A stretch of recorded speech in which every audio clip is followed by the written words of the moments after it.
Hello, I'm Benny Herring. And hi, I'm Mercedes Alonso, and we're with the Father Engagement Unit.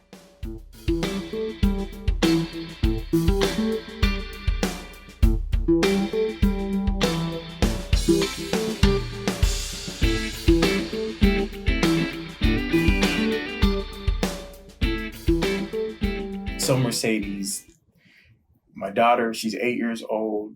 She has been begging my wife and I for a cell phone. How do you know it's time?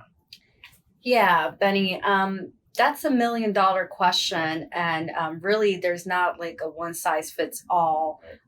For Brianna, we allow her to have a cell phone until she was 13 years old. And that's because of safety reasons. So she walks to and from school.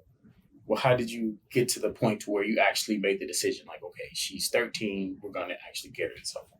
I mean, getting a cell phone is a big commitment, right? And it was a process.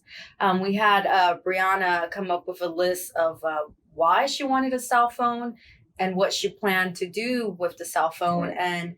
And some of the things that she came up with is for us to know her activities and share calendar. So that's how we started that process. That makes sense. That makes a lot of sense.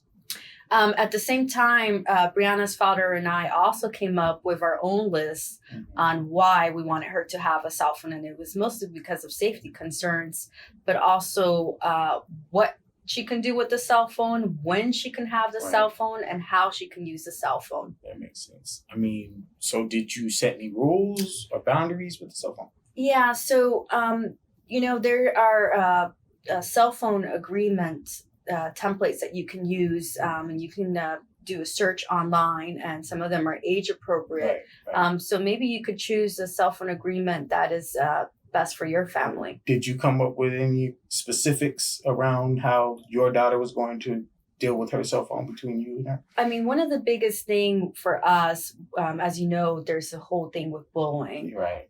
So one of the biggest agreements for us that if she saw any bullying or if she was bullied, she needed to report that to us. Right. But as you know, having a cell phone is a privilege. Right. And in our contract, we told her that because it's a privilege, if there's any misuse, if she gets bad grades, any inappropriate language, that we could take her cell phone away. And also, we had her share her passwords with us and her social media passwords like Snapchat and Instagram. Yeah, my daughter, Augie, she's only 8 years old. Yeah, so quite honestly...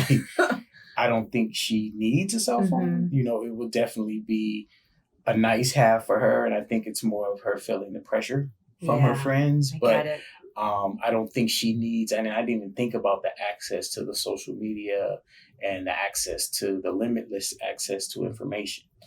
Yeah, your daughter is still young, and I hear what you're saying because Brianna also felt that pressure, and she was the only one in middle school that didn't have a cell phone. But we didn't feel like she had the maturity to have a cell phone. But if you do want to get Augie a cell phone, maybe you can get her just like a basic cell phone. It doesn't have to be a smartphone. Right. And I mean, for her, she's only 8. Wherever she is, for the most part, so are we. You know where she is. So, I think more than likely at this time, we're going to hold off. And, I think when we know, we'll know when it's time, right? But I think it's a good, healthy conversation because I think a lot of people are at this crossroad or will be at this crossroad where they have to make the decision. Yeah, and as you know, not having a cell phone doesn't necessarily have to be a bad thing, because in this day and age, that's how we stay connected. And for teens, it's very important for them to stay connected with their peers, with their friends. But it's just really about being able to use the cell phone wisely. Right. And I think that just open communication with your child, honesty with your child, and expect the same from them. So we're going to wait. Okay. Thank you for the information. Of course. Thank you.